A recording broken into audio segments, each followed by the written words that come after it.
Have you ever forgotten your phone? When did you realise that you'd forgotten it? I'm guessing the realisation didn't just dawn on you spontaneously. More than likely, you reached for your phone, pouring open your pocket or your handbag, and were momentarily confused by it not being there. Then, you did a mental restep of the morning's events.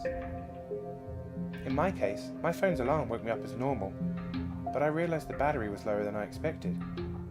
It was a new phone, and it had this annoying habit of leaving applications running that drained the battery overnight. So I put it on charge while I showered instead of into my bag like normal. It was a momentary slip from my routine, but that was all it took. Once in the shower, my brain got locked back into that routine it follows every morning, and that was it, forgotten. This wasn't just me being clumsy, as I later researched. This is a recognised brain function. Your brain doesn't just work on one level, it works on many. Like when you're walking somewhere, you think about your destination and avoiding hazards in your way. But you don't need to think about keeping your legs moving properly. I wasn't thinking about regulating my breathing, I was thinking whether I should grab a coffee on the drive to work. I wasn't thinking about moving my breakfast through my intestines, I was wondering whether I'd finish on time to pick up my daughter Emily from nursery after work. This is the thing, there's a level of your brain that just deals with the routine, so that the rest of your brain can think about other things. And think about it. Think about your last commute. What do you actually remember? Little, if anything, probably.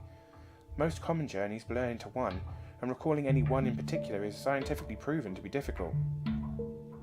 Do something often enough, and it becomes routine. Keep doing it, and it stops being processed by the thinking part of the brain, and gets relegated to a part of the brain dedicated to dealing with that routine. Your brain keeps doing it without you thinking about it. Soon, as you make your way to work, you really don't focus on it. You don't keep your legs moving. You don't think about it at all.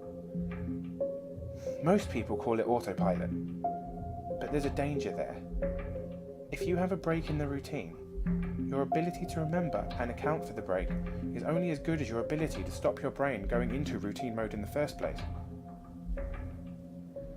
My ability to remember my phone being on the counter is only as reliable as my ability to stop my brain entering that morning routine mode, which would dictate that my phone is actually in my bag.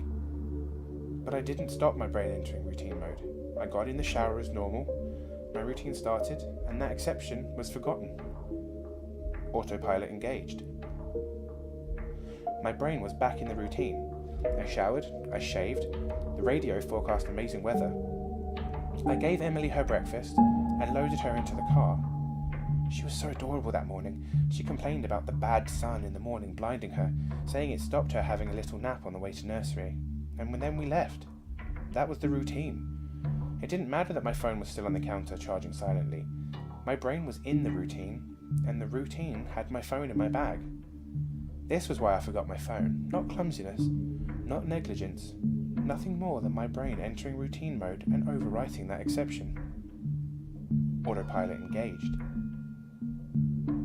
I left for work. Oh, it was a sweltering hot day already. The bad sun had been burning since before my traitorously absent phone woke me. The steering wheel was burning hot to the touch when I sat down. I think I heard Emily shift over behind my driver's seat to get out of the glare of the sun. But I got to work, submitted my report, attended the morning meeting. It wasn't until I took a quick coffee break and reached for my phone that the illusion shattered.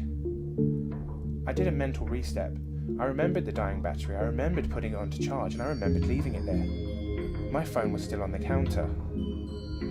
Autopilot disengaged. Again, therein lies the danger. Until you have that moment you reach for your phone and shatters the illusion, that part of your brain is still in routine mode. It has no reason to question the facts of the routine. That's why it's a routine. It's not as if anyone could say, "Why didn't you remember your phone? Didn't it occur to you? How could you forget? You must be negligent." This misses the point entirely. My brain was telling me the routine was completed as normal, despite the fact that it wasn't. It wasn't that I'd forgotten my phone. According to my brain, according to that routine, my phone should be in my bag. Why would I think to question it? Why would I check? Why would I suddenly remember, out of nowhere, that my phone was on the counter? My brain was wired into the routine, and the routine stated that the phone was in my bag. The day continued to bake. The morning haze gave way to the relentless fever heat of the afternoon. Tarmac bubbled. The direct beams of heat threatened to crack the pavement. People swapped their coffees for iced smoothies. Jackets came off, sleeves rolled up, ties loosened, brows mopped. The parks slowly filled with sunbathers and barbecues. Window frames threatened to warp in the intense heat. The thermometer continued to swell. Oh, thank the gods the offices were air-conditioned.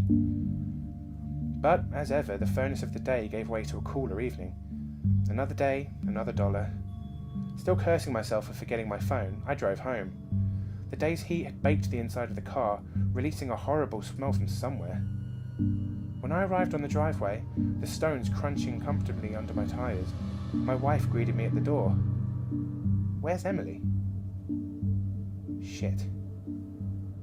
As if the phone wasn't bad enough, after everything, I'd left Emily at the nursery after all. I immediately sped back to the nursery. I got to the door and started practicing my excuses, wondering vainly if I could charm my way out of a late fee. I saw a piece of paper stuck to the door. "Due to vandalism overnight, please use the side door today only." Overnight? What? Wait a minute, the door was fine this morning. I froze. My knees shook. Vandals. A change in the routine. My phone was on the counter. I hadn't been here this morning. My phone was on the counter. I'd driven past the nursery because I was drinking my coffee. I'd not dropped off Emily.